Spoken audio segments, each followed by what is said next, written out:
ಶಿವ, ಮಹಾದೇವ ಹಿಂದೂ ಧರ್ಮದ ಪ್ರಮುಖ ತ್ರಿಮೂರ್ತಿಗಳಲ್ಲಿ ಒಬ್ಬರಾಗಿದ್ದು ವಿನಾಶಕ ಅಥವಾ ಪರಿವರ್ತಕ ಎಂದು ಪರಿಗಣಿಸಲ್ಪಟ್ಟಿದ್ದಾರೆ. ಕೈಲಾಸ ಪರ್ವತದಲ್ಲಿ ವಾಸಿಸುವ ಇವರು ಜ್ಞಾನ, ಯೋಗ ಮತ್ತು ವೈರಾಗ್ಯದ ಸಂಕೇತ.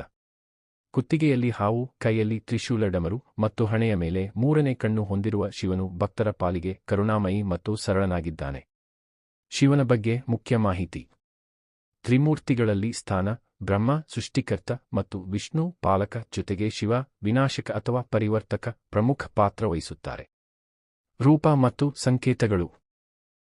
ಶಿವನು ಡಮರು, ತ್ರಿಶೂಲ, ನೀಲಕಂಠ ವಿಷ ಕುಡಿದಿದ್ದರಿಂದ ಜಟಾಧಾರಿ ಮತ್ತು ಅರ್ಧಚಂದ್ರಧಾರಿಯಾಗಿದ್ದಾನೆ.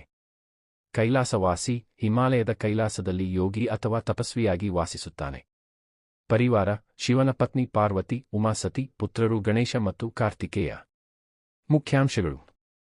ಮಹಾಶಿವರಾತ್ರಿ ಶಿವನ ಆರಾಧನೆಗೆ ಅತ್ಯಂತ ಶ್ರೇಷ್ಠವಾದ ಹಬ್ಬ. ಮೂರು ಕಣ್ಣು ಜ್ಞಾನದ ಸಂಕೇತ ಮತ್ತು ಕೆಟ್ಟದ್ದನ್ನು ನಾಶಪಡಿಸುವ ಶಕ್ತಿ.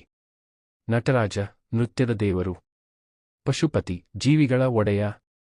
ಆರಾಧನೆ: ಶಿವಲಿಂಗದ ರೂಪದಲ್ಲಿ ಹೆಚ್ಚಾಗಿ ಪೂಜಿಸಲ್ಪಡುತ್ತಾನೆ. ಶಿವನು ಶುಭ ಎಂಬ ಅರ್ಥವನ್ನು ನೀಡುತ್ತಾನೆ ಮತ್ತು ಆಸ್ತಿಕರ ಕಷ್ಟಗಳನ್ನು ದೂರ ಮಾಡುವವನಾಗಿದ್ದಾನೆ.